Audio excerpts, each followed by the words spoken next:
السلام عليكم. احنا النهارده معاكم تامر صلاح. ان شاء الله هنبتدي الحلقات المصوره بتاعتنا اللي بنشرح فيها باختصار يعني ايه ماركتنج. كنا بنعمل الموضوع ده في صوره مقالات، ان شاء الله هنبتدي نعمله بصوره مصوره بسيطه وسهله وسريعه. اول حاجه هنبتدي في الديفينيشن بتاع الماركتنج. لما حد يجي كده، انت راجل ماركتير وشغال ماركتنج بقالك فتره، ماركتنج مانجر، فريلانس، اي حاجه، او بتدرس ماركتنج، وجي حد سالك انتوا ايه الماركتنج او التسويق ده عباره عن ايه؟ انتوا بتبيعوا يعني انتوا سيلز او كذا؟ انت يعني ايه وجه شغلتك؟ فانت في نوعين مننا، نوع هيبقى عارف بالظبط يعني ايه هو بيعمل ايه بالظبط، ولكن مش عارف يوصله له ويقعد بقى يشرح له في وقت طويل.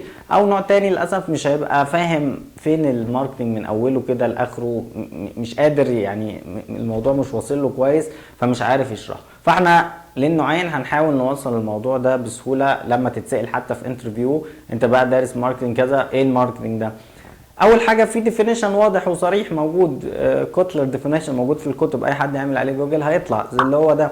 فانا مش هجيب سيرته، لان هو انت سواء قلته كده لحد مش عارف حاجه عن الماركتنج مش هيفهمه، ولو حد عارف هيقول لك انت حافظه وبتقوله كده لكن مش فاهم محتواه بالظبط. فاحنا باختصار الماركتنج ده، انا شغلتي ايه كماركتير او ايه الماركتنج اللي بعمله؟ الماركتنج ببساطه ان انت بتايدنتيفاي الكاستمرز بتوعك او السيجمنت بتاعك، الماركت بتاعك معنى اصح، بتدور عليه وبتنقيه، اللي هي السيجمنتيشن اللي هنتكلم عليها بعد كده، وتارجته. تمام؟ دي اول حاجه في شغلتك، انك بتلاقي العميل بتاعك، العميل المحتمل او وات ايفر، بتحدد فين الجروب اوف بيبل اللي انت هتخدمهم، ده مسمى الماركت.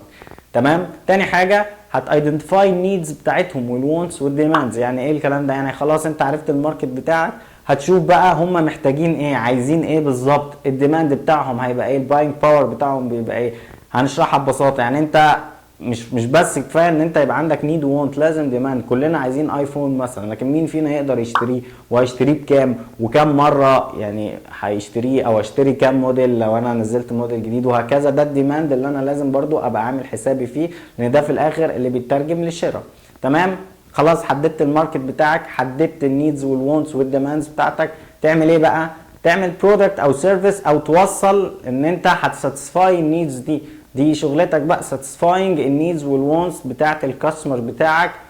هل كده خلاص خلصت؟ انت عملت ساتسفاكشن كده كله تمام؟ لا طبعا، لازم with profit. ان انت في الاخر انت شغال عشان يبقى في win-win situation. فكل ده ساتسفاكشن بتاعته انت بتعمله ساتسفاكشن، وانت كمان عامل بروفيت لنفسك. والبروفيت برضو مش معناها فلوس بس، عشان نبقى واضحين، وهيبان الكلام ده بعد كده نقول لكم ازاي. لكن طبعا مينلي هيبقى فيه فلوس. لكن ازاي مش فلوس بس؟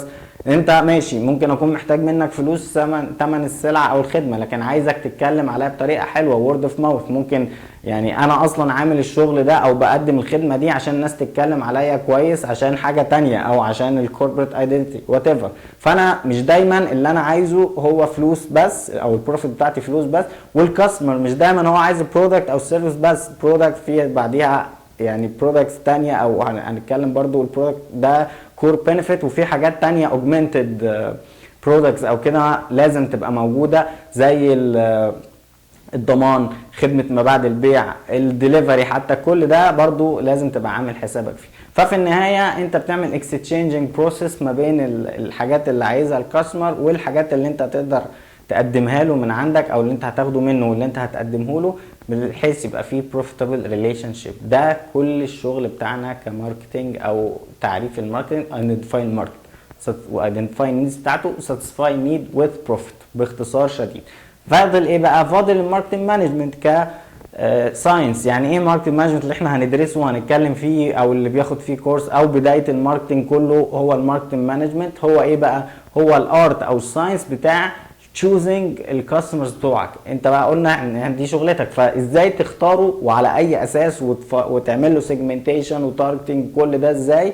ده بقى الساينس، ده هو الماركتنج مانجمنت، انك تايدنتيفاي الكاستمر ده وتعمل معاه في النهايه بروفيتابل ريليشن شيب. دي الالتيميت جول بتاعنا، ان احنا هنكرييت الفاليو وكوميونيكيت الفاليو بطريقه كويسه، عشان في الاخر يبقى الكاستمر ديلايتد.